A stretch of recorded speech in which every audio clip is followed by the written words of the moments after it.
Assalamualaikum warahmatullahi wabarakatuh. Oke, halo, my name is Rahmat Agustiawan 181303126.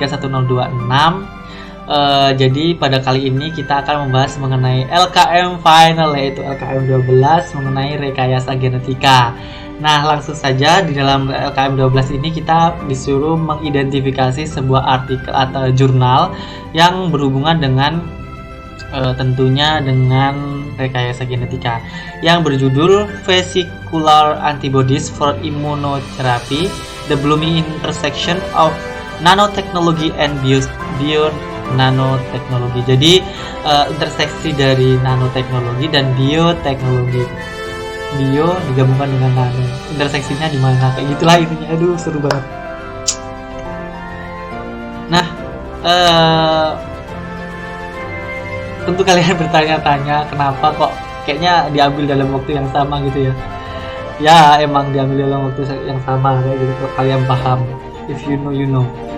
Jadi di sini ada permasalahan. Permasalahan itu adalah sifat biologis yang resisten dari antibodi yang disekresikan secara alami tubuh telah dibuktikan di seluruh spektrum penyakit termasuk kanker, infeksi, dan gangguan kekebalan.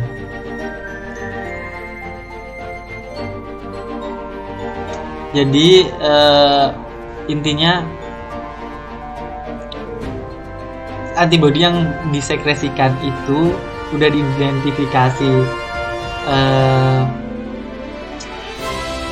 gimana ya bilangnya, intinya kan masing-masing dari penyakit itu, kanker, infeksi, dan gangguan kekebalan itu kan ada antibodi. Kalau kalian pernah dengar, kalau kita memiliki penyakit cacar itu cuma sekali aja. Karena apa? Karena di situ ketika kita mempunyai penyakit cacar, kita akan tubuh akan secara apa ya namanya? Secara apa namanya? Secara otomatis dia akan menghasilkan antibodi. Nah, di sini antibodi yang disekresikan secara alami telah dibuktikan di seluruh spektrum penyakit. Jadi di situ sudah intinya nanti akan digabungkan dengan nanoteknologi mungkin.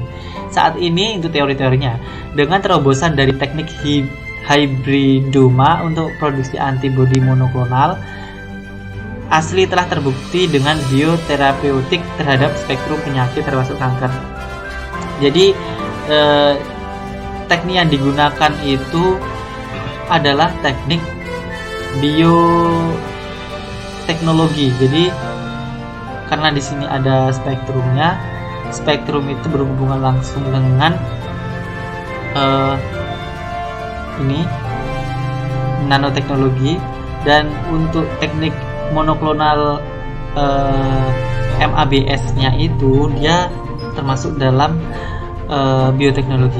Nah, metode yang digunakan itu dengan interaksi berkembang nanoteknologi dan bioteknologi, membran vesikel dengan struktur rongga tertentu menunjukkan kinerja yang sangat baik dalam pengiriman mioetis fungsional untuk mengobati berbagai patologi.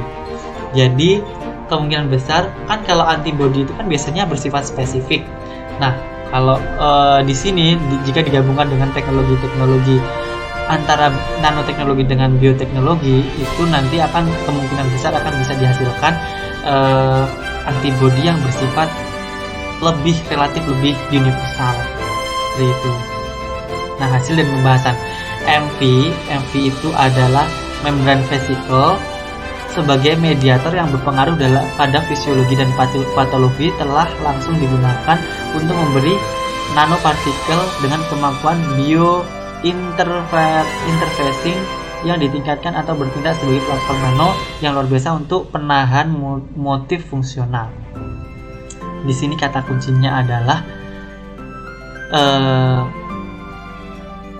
MV itu nanopartikel dan bio-interfacing.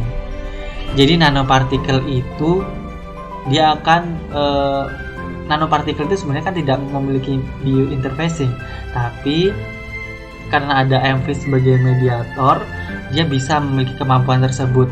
Nah, bertindak sebagai penahan multifungsional. Penahan multifungsional ini kemungkinan besar akan didapatkan apa namanya? Ya sejenis penahan penyakit gitulah intinya. Seperti itu. Hasil dan pembahasan meningkatkan dan mengoptimalkan pemurnian secara lebih rinci reproduktif, patogenesis dan imunogenesitas protein. Meningkatkan dan mengoptimalkan pemurnian secara lebih rinci reproduktif dan patogenesis dan imunogenesitas protein. Lebih optimal berarti ya di sini karena menggunakan nanopartikel seperti itu.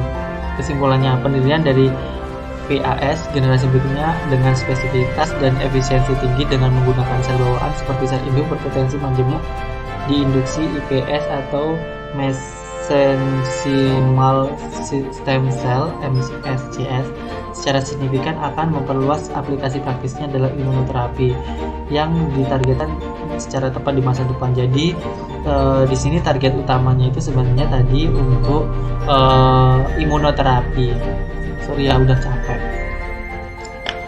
Sebenarnya saya meminta maaf karena istilah-istilah di sini sangat baru semua.